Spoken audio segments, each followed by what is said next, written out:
Welcome in to another edition of Friar Territory here on the Foul Territory Network. I'm Kyle Glaser alongside Heath Bell. We've got another great show for you today, recapping the Padres series loss to the Yankees, breaking down Dylan Cease's excellent start and his injury scare, and looking ahead to the Padres' upcoming three-game road series at the Colorado Rockies. Heath, the Padres had a thrilling comeback to win the opener of their series against the Yankees, dropped the final two after their bullpen blew late leads, something they hadn't been doing all year.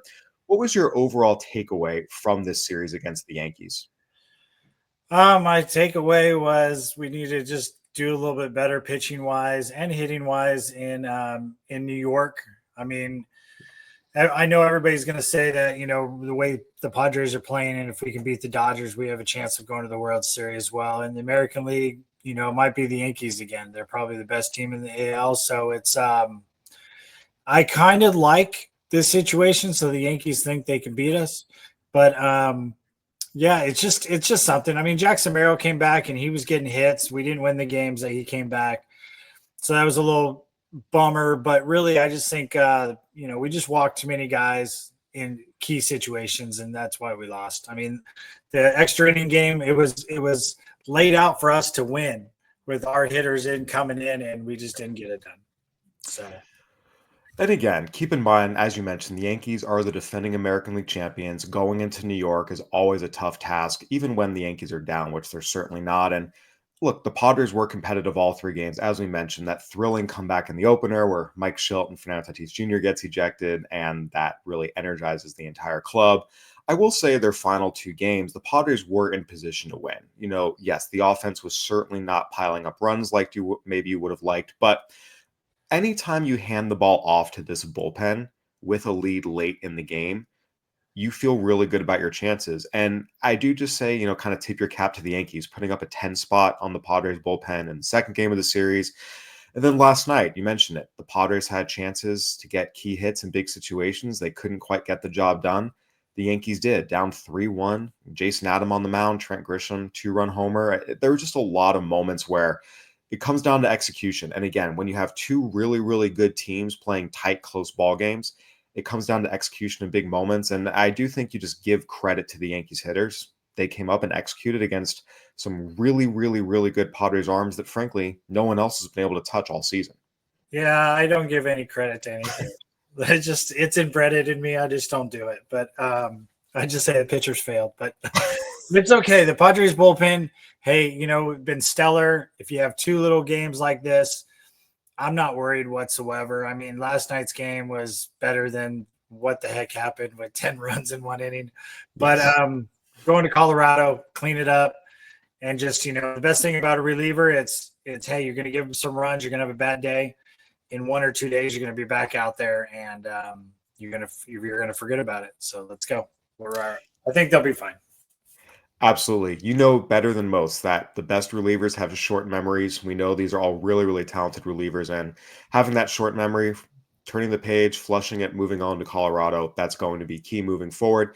Heath, I will say one of the things that is worth discussing is how much this bullpen is fatigued, if at all. The Padres right now have thrown the 11th most innings amongst all relievers in Major League Baseball. The Padres bullpen has thrown the 11th most innings. So it's not like on the whole, the bullpen has been used heavily. But after watching this team relinquish a lead just once in its first 34 games, and then relinquish a lead twice in two nights against the Yankees, this bullpen, which had not been relinquishing leads all season, I do think it's worth noting that the core four of this bullpen has been used really, really, really heavily, and it is something to watch. So again, team wide, you look at innings thrown by the bullpen, the Padres aren't super high up on the list, but you look at their core four. At 36 games, Robert Suarez has made 17 appearances, Jason Adams made 19, Jeremiah Estrada's made 19, Adrian Morejon's made 18. That puts these guys on pace for 80 plus appearances. Adams on pace for 86 appearances. Estrada's on pace for 86. Morejon's on pace for 81. Suarez comes in under 80 at 77. And it's a very, very, very heavy workload, just when you consider the fact no reliever in baseball has made 80 appearances in any of the last three seasons. No one's done it since 2021. So 80 appearances is a lot, and you have 3 core bullpen guys on pace to exceed that this year, and then your closer Suarez on pace to near it. How concerned are you at all? How concerned are you, if at all, about bullpen fatigue with the Padres core 4 at the back of the pen right now? Well, here you go. You're talking to somebody that pretty much you feel like if you were in 80 games a year, you were one of the main guys. And now, this day and age, it's literally nobody pitches in 80 games. Oh my gosh.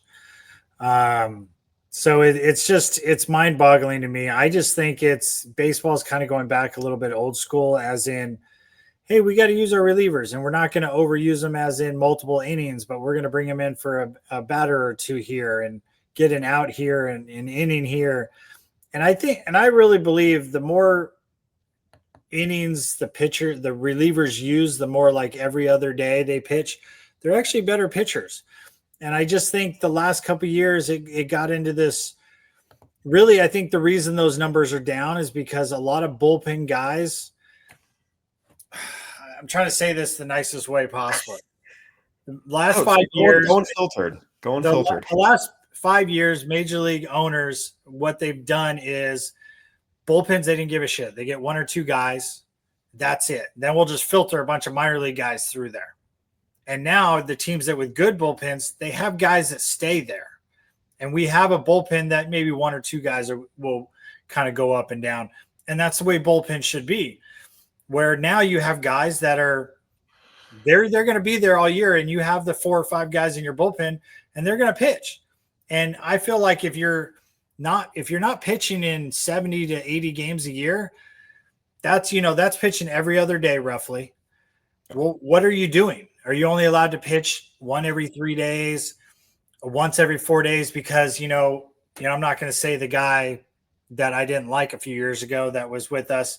Well, you know what? It's all about my contract. And when you got a big contract, then all of a sudden I'll pitch all the time. And it's not about pitching. It's not about winning the game. It's all just about the money, and it's appearances. It's not innings. It's this, that, blah, blah, blah. How about let's just go out there and try to win today? You can't win tomorrow because tomorrow isn't today's today and tomorrow's tomorrow. I'm not saying don't get paid and don't do the best possible, but I'm saying give yourself 110% effort every day. That's what I think everybody does. And I think when a lot of fans see players that we make obscene money, especially nowadays. And guys are just like, well, I could probably pitch at 95%, but I don't want to do that because if I pitch at 100%, I'm just so much better. And what we know what you're talking about between the lines is I'm going to get paid more. And then when I get paid, then I don't care anymore because I have so much money. But that's basically what it is. So really 70, 80 games, I think you're fine. I think the bullpen guys are fine. Those are your main 4. You're going to find out one of them is going to slip off. Somebody in the bullpen is going to move into that spot. I'm not saying an injury, just kind of you're going to have a rough a week or 2. It happens to everybody. And then somebody's going to bowl in there. And then, you only might have like 2 guys that have 80 games or 3 guys with 80 games. But here's the thing. I'm pretty sure that bullpen will be there towards the playoffs and almost getting the World Series, if not the World Series, if they're in that many games. It's just plain and simple. And we're not talking games, we're talking games, appearances. Yeah. And again, no one should be overly concerned about what's happened the last 2 nights. Everyone has a Trevor Hoffman played. This is all we did. He might have been in 70 and we were in 80, setting him up. It happens. It's normal. I mean, I remember guys like Pedro Feliciano. He was in 90 to 100 games a year. Now that's a lot. 80 games is like, yeah, you were in a lot of games, but you were the man. You were the guy. So I'm not worried. And again, everyone has bad games. Everyone has bad stretches. Position players, starters, relievers. It's going to happen. The fact that Audrey Morjon got hit and served up a lead 2 nights ago, Jason Adam giving up the game-tying home run last night.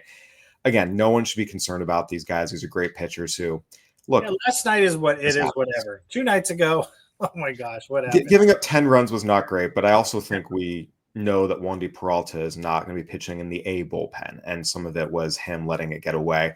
I will say that with this group, just because it is a long season, in theory, the Padres will be pitching deep into October. It wouldn't be the worst idea to just maybe find a few more lanes for Yuki Matsui, find a few more lanes for Alec Jacob. We saw Ryan Berger pitch in a few high leverage situations and pitch really, really well during this series. Sean Reynolds just came off the IL. He's back in the big leagues right now. We'll see Brian Hoeing at some point. So just to keep guys as fresh as possible, because it is a very, very long season, I do think there is benefit to that. I was talking to my son last night about the game, and I was like, bring in Jacobs or bring in this guy. And he's like, no. And I'm like, you got to use your whole bullpen for the course of the season, even if it's just for an out or two or just an inning, here and there, you got to do it. Otherwise, your 4 core will be ready to go. And then after that, your 3 or 4 guys, they're going to be rusty, and you're going to never want to go to them. So you got to filter them in. I agree with you. You got to filter those guys in a little bit more, at least 1 or 2 more guys. Yeah, and again, it's a long season. We'll see what happens when they go out to Colorado here. Heath, we got a lot more to talk about, including Dylan Cease's injury scare, Jackson Merrill's return, and of course, a look ahead to the series against the Rockies. We're going to take a quick break to hear a word from our sponsors. We'll be right back. FT fam, we're excited to introduce you to Rowback with the subtle dog logo and 2 stripes on the back of every product. Kratz, what are you rocking for us? I'm rocking the polo, which never feel like a t-shirt until now. Out on the course, I'm going to stay cool, and as much as I sweat, I won't be wet. Use the code FOUL on rowback.com for a generous 20% off your first purchase. That's FOUL on RHOBACK.com. 20% off all shirts, hoodies, polos, and more with the code FOUL. Welcome back to Friar Territory here on the Foul Territory Network. I'm Kyle Glaser alongside Heath Bell. All right, Heath, we talked a lot about the bullpen before the break. We do need to talk about Dylan Cease. Cease, as we've discussed many times on the show, has had some difficult starts this year. Last night against the Yankees was vintage Dylan Cease. No hit stuff, 97-99 fastballs, pounding the zone, challenging hitters, sliders that were dotting the edges, getting swings and misses, took a no-hitter into the 7th inning, gave up the game-tying home run and lost the no-hitter to Cody Bellinger. But the concerning incident came 2 batters after that when he left the game with the trainer. We saw him throw a pitch. He started flexing his hand, walked off with the trainer. Afterwards, said it was just a forearm cramp, passed all the tests with flying colors, expects to make his next start. Nonetheless, whenever you see one of your top starters leave with a trainer and you hear the words forearm, it is a little bit concerning. Just what were your overall thoughts and what was your read on the situation watching it, having been in this situation before? You know what? It was great seeing him come back. He's the guy. He's Dylan, what we expected, this and that. I was thinking like literally in the 5th, 6th inning to pull him, and my son was like, he's got no hitter and he's got this. And I'm like, but he's just coming back. That's, you don't want to, I really think after he gave up the, the base hit or the home run, to break up the no hitter, that's when you pull him. You come back, you save him for, cause I'm a big believer in starters to stretch guys out when they need to, but also pull them back sometimes. So you have them for a long period of time. Cause guys now throw 100 pitches, in the game that they're probably still throwing 180 pitches with warm-ups and in between, but they're mentally key for 100 pitches. I got to throw 100 pitches. Well, you know what? If you always tell yourself you got to go 100, when you get to 110, you're going to mentally be tired. You're going to be tired at 80 because you're like, okay, I got maybe 1 more inning or 2. You're already setting yourself up for failure. So that's the mental part of the game where I think you as soon as he gives up the hit, you take him out. I know he's pitched great. He's your horse, but you want to have him all season. And I'm glad it's just a forearm, a little tightness. And I think that's kind of what happened because he probably hasn't gone 100%, because like I said, when you throw 100 pitches or around 100 pitches, you're really throwing 180 pitches. That's with warming up, throwing pitches in between innings, and we just don't clock those. So for somebody to come off an injury or just, haven't pitched for, a while, like miss a start, that takes a toll on you. So you just got to build the stamina up again. And I think you'll be fine if they're telling us the truth and it's just a little tightness, a little cramp. And hey, who wouldn't cramp in that situation?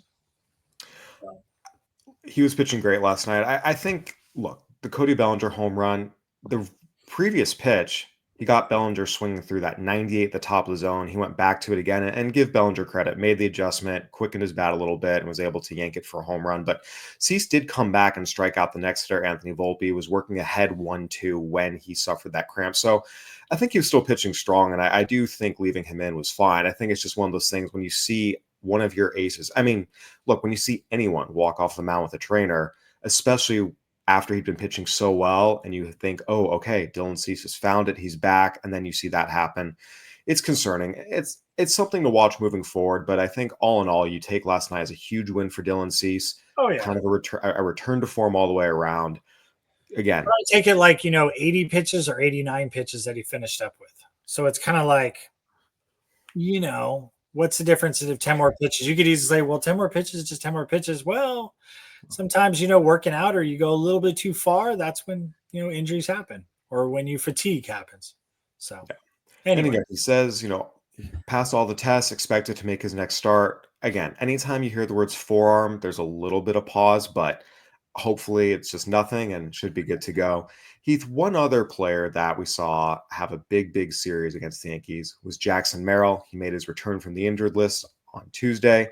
First at bat, hits a double down the line, went 2 for 4 in his first game. Again, last night, delivered in a big way. Solo home run off of Max Fried, one of the best lefties in the game, to give the Padres the lead. After the Yankees tied it and Cody Bellinger's single, Merrill came up, gave the Padres the lead again with an RBI single the opposite way. So twice in one night came with a big hit to give the Padres a lead.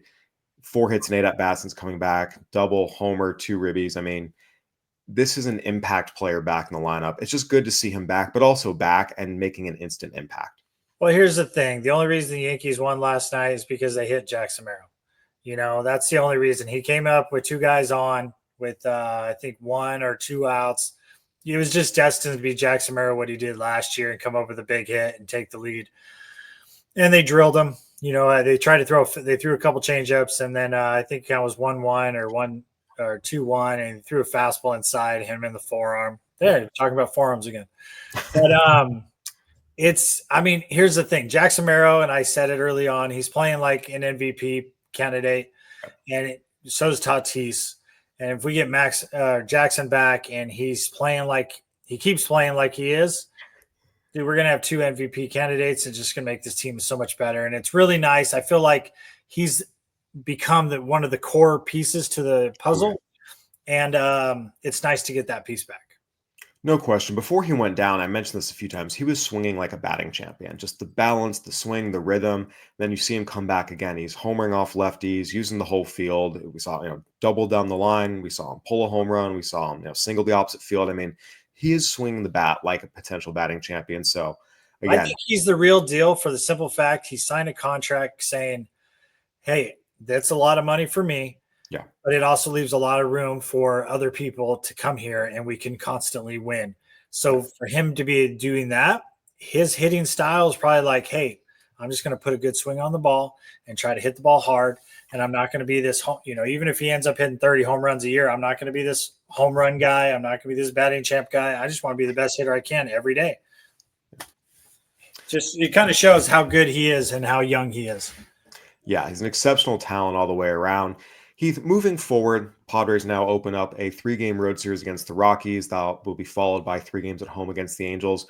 We talked about going into this stretch to begin May that they were going to have a really winnable stretch here to really juice their record.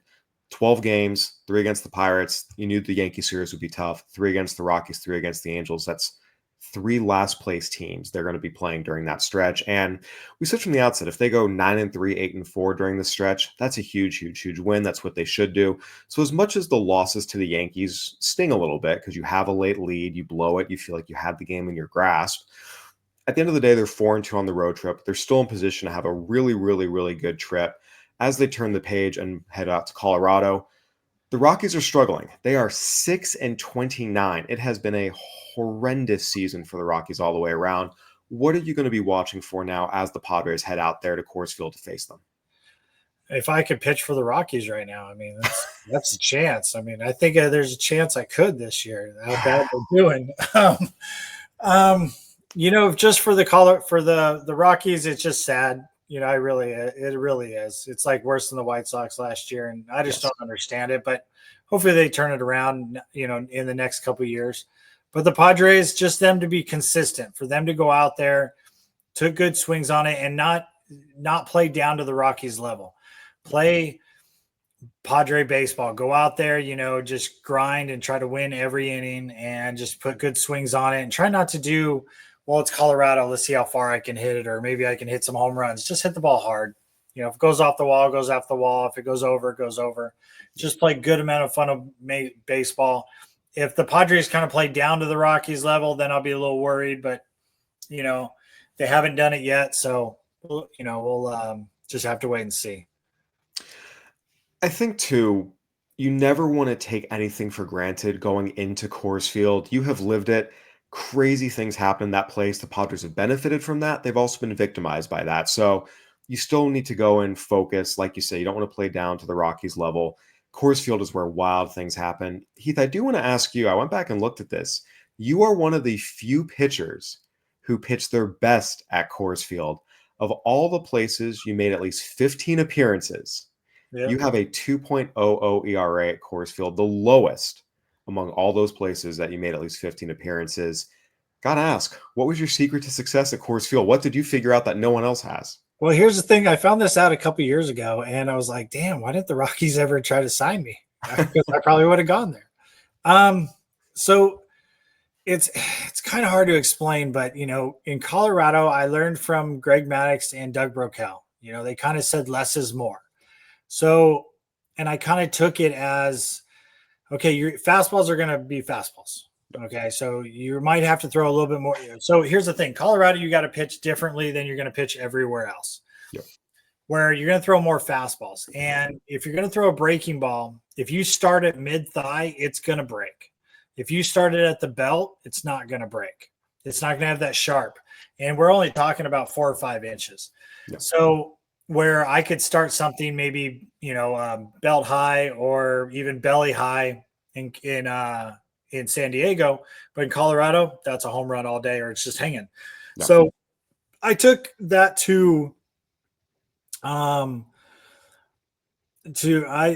I took it really seriously. And honestly, every time I went to Colorado, I knew I had to pitch a different way than I normally pitched. And then when the Rockies came to San Diego, or if I faced them somewhere else, I was going to pitch them differently. So when I was facing Tulowitzki and all those great guys that they had there, and Matt Holliday, yeah, I pitched them different in Colorado than I did in San Diego. And it was just, people are like, well, you're getting them out over here. Yeah, but I got to pitch to them different in San Diego. And then in Colorado, you got to pitch different. And they're like, what are you talking about? I'm like, well, the ball doesn't break. So you have to pitch differently. And sometimes you have to throw your breaking ball for a ball and hang it, throw it high for a ball just to get somebody to think it's like a throwaway pitch. I'm going to throw this pitch. It's going to be a ball. It's going to be horrible. And I'm going to throw it just so he thinks that my breaking ball is not that good today or whatnot. Or I'm just going to throw fastballs and I'm not going to throw any breaking balls. And I was known to throw first pitch breaking ball, and maybe the second strike or third strike, try to get you out on breaking ball, but I ain't going to do it. Yeah. So I just had to overemphasize making sure the ball was down and never making mistakes in that aspect. So that's, Todd Helton was there, and yeah, that guy was good too. So they had some really good hitters back in the day. Yeah. So that was kind of my take to Colorado and how to pitch there. And yeah, this is one of the things I regret. Like, if I knew about stats back then, maybe I would have called the Rockies at my end of my career and say, hey, let me pitch here. I'm really good here. So I don't know. Maybe I could teach the rest of your guys how to do it. I've been thinking, if Bud Black actually had a good season, he was going to come back, because I don't know what they're going to do next year. But maybe I'll call him up and say, hey, I pitched really good here. Maybe I could teach some guys something, just to help out, maybe get back into coaching. So you never know. But that's that's what I took in Colorado, is you had to be mid-thigh down. And and when I said less is more, the most important thing, Doug Brocail told me, try not to throw your curveball as hard as you normally do, but you got to have it down in the zone. You got to hit your locations. So if you didn't spin it as hard, it would break more. Where if you spun it, it's basically like, I guess, the RPMs, and I'm probably wrong with the guys now are going to tell me, but I feel like I had less RPMs spinning the ball in Colorado, the ball would break more. And if I spun it with higher RPMs, and normally it breaks really hard, in Colorado, it'll just spin. It's almost like it just spins through the air. But Yeah. if it has slower rotation, it drops. It catches the gravity or something, the seams, and drops or something like that. I don't know. I'm not a scientist. But but if you do it in San Diego, the slower rotation will not break, and the harder rotation will break. So I don't know. Maybe some scientists or some number kid can figure that out. But yeah, that's what I believed. You threw your curveball easy, it would break more in Colorado. You threw it hard, it wouldn't break. In San Diego, you got to throw it hard to make it break. If you throw it easy, it wouldn't break. So it was a complete opposite than everybody else. Yeah, no, again, it's interesting stuff. And look, you're the authority here. You've had a lot of success there when most people haven't. I do have to ask, what's your best and worst memories pitching at Coors Field? Same moment in 07. Okay, so game 162, whoever wins, 163. Yeah. 163, sorry, whoever team goes to the playoffs, whoever wins. Yeah. We're up 2 runs. Well, I come in the game. Yep. And I pitch, I think 3 innings or 2 innings and 2/3. I struck out 7 or 8 guys. I mean, I was mowing everybody down. Yeah. They pitched hit for me that I did not know. And I think it was Scott Harrison or somebody hit a home run. And we're up by 2. Trevor comes in the game and gives up double, triple sack fly, and we lose the game. And it's still shocking. And that was where I was just dominating. I mean, the whole lineup, I faced everybody in the lineup and I was mowing everybody down. It was like, you're not going to win this game. We're going to win. I'll pitch 10 innings. And that was the year I struck 100 guys out. And I was just on fire. I was like determined. No, we're going to win this game. And as soon as we got those 2 runs, I was like, okay, give it over to the big man. And I wish we didn't. But they hit for me. So I couldn't have pitched anyway. Yeah, no, it was definitely that's the worst moment. Definitely one of the tougher losses in Padres history. So I just went back and looked. You had a pretty good memory. 2 2/3 scoreless innings, 5 strikeouts. You relieved Peavy, mowing him down, and handed the ball off. Doug Procale and Joe Thatcher. I mean, everything was lined up. And then, again, Trevor Hoffman gave up 3 runs. As Bud Black likes to say, Matt Holliday still hasn't touched the plate. So, I mean, it was if you talk to Matt, yeah, he will literally go, I didn't touch it. Yeah. They actually made a commercial, and I got mad at the Padres at the time, not because Colorado did this. They had a commercial the next year in Colorado, and it was, hey, who grabbed the sugar donuts? And you got Matt Holliday going, and with sugar right here goes, I didn't touch it. And that was over that, and I thought it was hilarious. And I'm like, we need to do that. We need to promote our team more. And I'm pretty sure the Seidler family does that now. But yeah, and they were like, no. I'm like, dude, they're literally basically dogging us. But they thought it was a big joke, and it kind of was. But I mean, there's a lot more to that game with Michael Barrett and everything. But anyway, yeah, no, bad memories.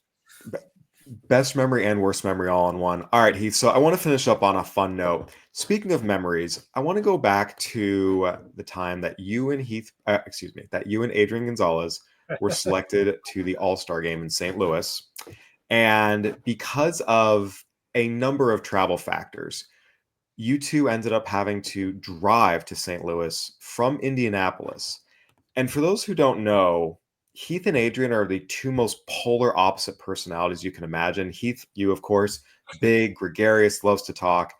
Adrian, very quiet, not a lot of outward showings of personality or energy. The kind of guy you could see sitting in a car for 4 hours, not saying a word. Take me through, how did this happen where you guys had to do planes, trains, and automobiles to get to the game? And what was that experience like? What really went on in that car? I think we all want to know. Okay, so Ray was with us, our batting practice thrower, because Adrian was in the home run derby, and Betsy was with us, Adrian's wife. So we're all 4 of us. Adrian comes to me during the game in San Francisco, because we were in San Francisco, and goes, hey, we have a layover in Gosh, I forget where it Well, it was. looks like went San Francisco to Las Vegas to Indianapolis to Okay, St. so we were Louis. in San Francisco, but the layover that the team provided for us, and when they said layover, I was like, don't we get a jet? And Adrian's like, our owner doesn't have a jet.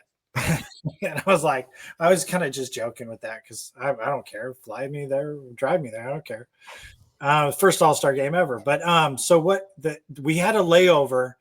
I want to say it was like Utah or Colorado or something. And Adrian goes, hey, do you mind if I get the flights changed and we go to Vegas? Because we're supposed to have like a 3-hour layover or something where I think it was Vegas or Arizona. And I was like, yeah, that airport's cool. I'll take a layover there. So Adrian changed our itinerary. And then I want to say it was Vegas. Then it was Vegas. Yeah, you guys went San Francisco to Las Vegas to Indianapolis to St. Vegas. Louis. Something happened to the plane. We had a longer delay. So then it was something that we missed our flight.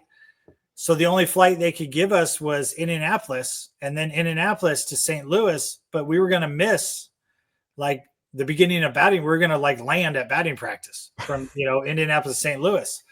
So we were like, okay, well, we're going to be in Indy. Let's rent a car. Well, there was some convention going on.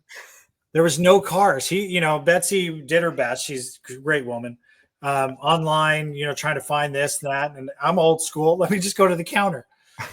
So we get there and, I didn't pay for internet. I'm just cheap. So we get there and I just go grab my bag. I'm going to go straight there. Well, I convinced, I forget what company to use their service van. Their employees' van that they they'll take like 3 people in a van because they need more cars to somewhere else. Yeah. And I think I paid them cash to get the van to go to St. Louis and then end up having somebody either, give it back to Hertz or whoever it was. I think it was Enterprise, but so because they had a convention going on in Indianapolis, they had no cars whatsoever. And I convinced one of the guys, they were like, well, we have a van, but we don't rent those out. And I was like, oh, you're going to rent it out. So we literally had like this minivan that's not even rentable. It's just a minivan that the employees take to another airport or someplace else to pick up cars and they bring it back. And we drove and we literally drove all night and we took turns and that was kind of it. We had to drive all night because we missed our flight and it was late at night. So we had to drive all night and we just took turns driving. And it was me and Ray probably took the main shift and we were like, Adrian, you want to drive? And he did drive because we were like, your wife's in the car. I mean, I'd probably be doing most of the driving. My wife was in the car at the time. So just, because you feel more protected her. And but yeah, we got to St. Louis and we were just dog tired. I think we got it pulled in at like 3 or 4 in the morning. And if you've ever been to an All-Star game, you have something from 8 o'clock to game time. I mean, there's no, I think it's changed a little bit because you have an off day afterwards, but Monday was the batting practice home run derby. It usually wasn't done until midnight. Next day was the game. And then Wednesday, your team had a practice that sometimes you could miss. And then Thursday, everybody played again. Now they don't play until Friday, but so it was just exhausting. And Adrian's like, I'm going to miss, I think it was the where you meet all the press meeting or something. He's like, I'm going to take a nap. And I'm like, all right, well, I'm not. It's my first one. I was there everywhere. So, and I have probably a million pictures from that All-Star game. But me and Ray had a great time, and I just took him under my wing. And my dad was there, and my parents just met us there, and they got a good night's sleep. But yeah, that whole trip was Adrian because he switched the itinerary. Because he didn't want to stay in a hotel or airport, for like 3 or 4 hours. He figured, well, this airport would be better than this airport. And he was right, but that made us have a delay, or the airport company. I mean, really, it's the airlines that botched it. We can always blame Adrian for it because, kind of a blur. And then you could say I lost the game because of Adrian. And then Adrian only got 1 home run in the home run derby, but he got on the front page the St. Louis about the home run derby was in St. Louis. The next day he was on the front page swinging and got that home run. But you know how guys hit home runs and they take a breather in between pitch? Yeah. he might have saw like 10 pitches. Yeah. And he just hit. I mean, he was hitting line drives. But anyway, yeah, Adrian, it's your fault. There you have it, folks. The story of Heath and Adrian's excellent adventure back at the 2009 All-Star Game in St. Louis. Heath, this has been a lot of fun. Any final thoughts before we wrap up here? No, I love how Jackson Merrill's back, and I think Bogarts is starting to swing the bat, so we're not throwing in the towel just yet. But hey, I still got it. But it's one of those things that if we could have Jackson hitting the way he does, Tatis playing the way he does, 2 MVP candidates, and then we got Machado just being Machado. So I think we'll be just fine. And don't worry about the bullpen guys. That's the bullpen guys. They love to pitch. And I think we have the right man for the job. Mike is doing great. And Mike, I just want to tip my hat, say, loved watching you get thrown out. That was awesome. Yes, sir. All right. Well, we will see how the Padres bounce back against the Rockies this weekend. And then we will be back on Friar Territory on Monday with Mike Cameron. This has been another episode of Friar Territory here on the Foul Territory Network. Go ahead and give us a review, like, subscribe, YouTube, Apple, Spotify, whatever platform you're watching and listening on. We'd love to hear from you. For Heath Bell, I'm Kyle Glaser. Thanks for watching and listening. See you next week.